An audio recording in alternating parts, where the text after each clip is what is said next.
Hi all, എവിഡി സാറാണ്. ഇന്ന് വന്നിട്ടുള്ളത് ഡിഫറെൻറ്റ് ടൈപ്സ് ഓഫ് സിവിൽ സർവീസസിനെ കുറിച്ച് പറയാനാണ്.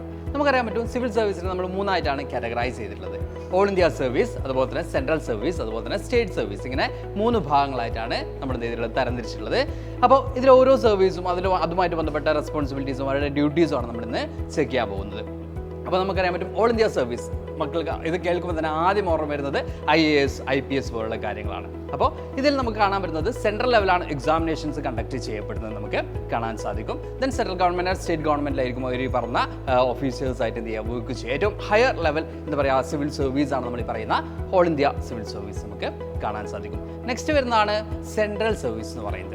അപ്പോൾ നിങ്ങൾ കേട്ടിട്ടുണ്ടാവും UPSC, PSC എന്നൊക്കെ കേട്ടിട്ടുണ്ടാവും അല്ലേ. അപ്പോൾ സെൻട്രൽ സർവീസിലേക്ക് UPSC ആണ്, union public service commission through ആണ് എന്ത് ചെയ്യുന്നത്, അപ്പോയിന്റ് ചെയ്യപ്പെടുന്നത് നമുക്ക് കാണാൻ സാധിക്കും.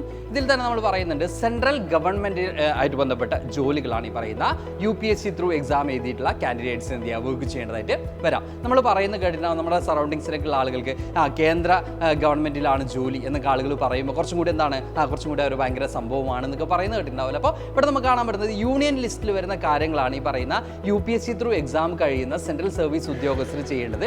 യൂണിയൻ ലിസ്റ്റിൽ വരുന്ന കാര്യങ്ങളാണ്. എക്സാമ്പിൾ പറയുകയാണെങ്കിൽ നമ്മുടെ ഇന്ത്യൻ റെയിൽവേ സർവീസ് പോലുള്ള കാര്യങ്ങളൊക്കെ ഈ പറയുന്ന സെൻട്രൽ സർവീസിൻ്റെ ഭാഗമായിട്ട് വരുന്നതാണ്.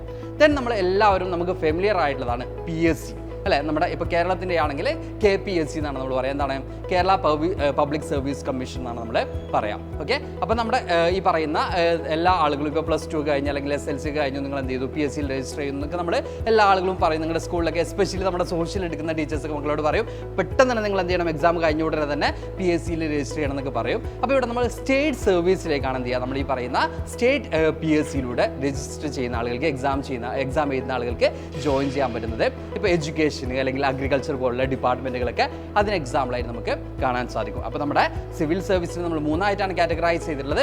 ഇനി ഏറ്റവും പ്രധാനപ്പെട്ട മറ്റൊരു കാര്യം, നമ്മുടെ ബ്യൂറോക്രാറ്റ്സിൻ്റെ റെസ്പോൺസിബിലിറ്റി എന്താണ്, അല്ലെങ്കിൽ ഈ പറയുന്ന ഈ ഓഫീസേഴ്സിൻ്റെയൊക്കെ ഉത്തരവാദിത്വം എന്താണ് എന്നുള്ളതായിരിക്കും മക്കൾക്ക് മറ്റൊരു സംശയം വരുന്നത്. അപ്പോൾ ഇവിടെ നമുക്ക് കാണാൻ പറ്റുന്നത്, ഗവൺമെൻറ് കുറേയധികം പോളിസീസും കാര്യങ്ങളൊക്കെ മേക്ക് ചെയ്യും അല്ലേ. അതിനെല്ലാത്തിനും ആരുടെ റോളുണ്ട്, നമ്മൾ ഈ പറയുന്ന എല്ലാ സിവിൽ സർവൻസിൻ്റെയും റോള് വളരെ കൂടുതലാണ് നമുക്ക് കാണാൻ സാധിക്കും. ഗവൺമെൻറ്റിന് കൊടുക്കേണ്ട സജഷൻസ് ആണെങ്കിലും, അല്ലെങ്കിൽ ഇപ്പോൾ ബജറ്റ് പാസ്സാക്കുന്ന സാഹചര്യത്തിൽ ഗവൺമെൻറ്റിന് കൊടുക്കേണ്ട സജഷൻസ് എല്ലാം കൊടുക്കുന്നത് ഈ പറയുന്ന ബ്യൂറോക്രാറ്റ്സ് ആണ് നമുക്ക് കാണാൻ സാധിക്കും. അപ്പോൾ ഇതുപോലെ നമ്മുടെ ഈച്ച് ആൻഡ് എവറി ചാപ്റ്റേഴ്സിൻ്റെ മോസ്റ്റ് ഇമ്പോർട്ടൻ്റ് ആയിട്ടുള്ള ടോപ്പിക്സുമായിട്ട് ഇനി ഞാൻ വരുന്നതാണ്. അപ്പോൾ നമുക്ക് വീണ്ടും കാണാം മക്കളെ. Thank you all, by.